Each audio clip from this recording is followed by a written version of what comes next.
Mais c'est pas possible. Mais il va la fermer à jamais? C'est incroyable ça. Il est en train de cracher sur 40 millions d'automobilistes.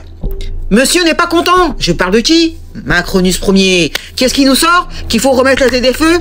Que c'est bien pour le pays? Pour l'écologie, soi-disant? Et qu'il a créé 2 millions d'emplois. 2 millions d'emplois. Oui, rien que ça. Lesquels, monsieur Macron? Des emplois précaires, ubérisés? C'est donc ça dont vous nous parlez? Je pose la question. Mais il est complètement... je sais pas.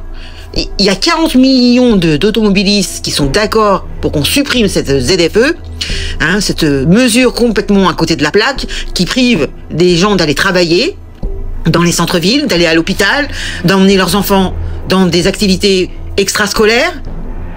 Mais non, monsieur n'est pas content. Monsieur veut remettre la ZFE. En fait, pour lui, les décisions, elles sont verticales. Comme ça, et pas autrement. J'aimerais bien savoir comment il va se débrouiller.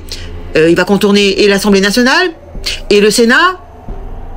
Bon, le Conseil constitutionnel, étant donné que Ferrand c'est son meilleur ami, on peut te dire que si ça passe au Conseil constitutionnel, on est mort. Mais c'est absolument infernal, infernal. Écoutez la vidéo. Il y en a ras-le-bol. Vivement 2027. Et j'espère que vous n'allez pas voter pour des macronistes ou ex-macronistes. Ils sont mortifères, ces gens. Pour que j'entends en ce moment, ces dernières semaines, m'énerve au plus haut point. On voudrait revenir en arrière, surtout en disant non, abandonnons l'écologie, nos ambitions, pour préserver l'économie.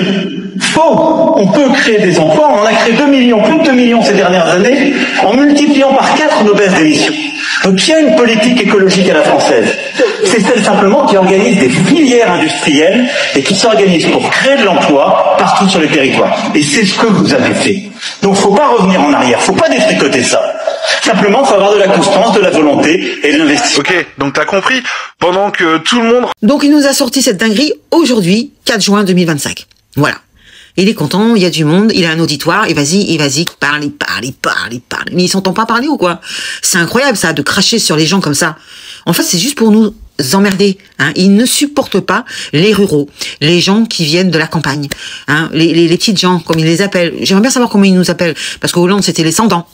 Non, attends, il nous a dit qu'on était des réfractaires, des Gaulois réfractaires, hein, c'est ça, bon, c'est encore gentil, mais je suis sûr qu'il y a un autre qualificatif qu'il a bien dû choisir, hein, c'est pas possible. Moi, quand j'entends ça, ça me m'irrisse les poils. Va-t-il se taire un jour? Vivement 2027. Je n'en peux plus, je ne peux pas gueuler parce que on est sur TikTok, hein, mais c'est pas possible. Dites-moi dans les commentaires ce que vous en pensez. Bien sûr, je suis sûr que vous vous attendiez justement à un retournement de situation. Je ne sais pas comment il va faire, hein, pour mettre ça en place. On va savoir. Encore une dinguerie.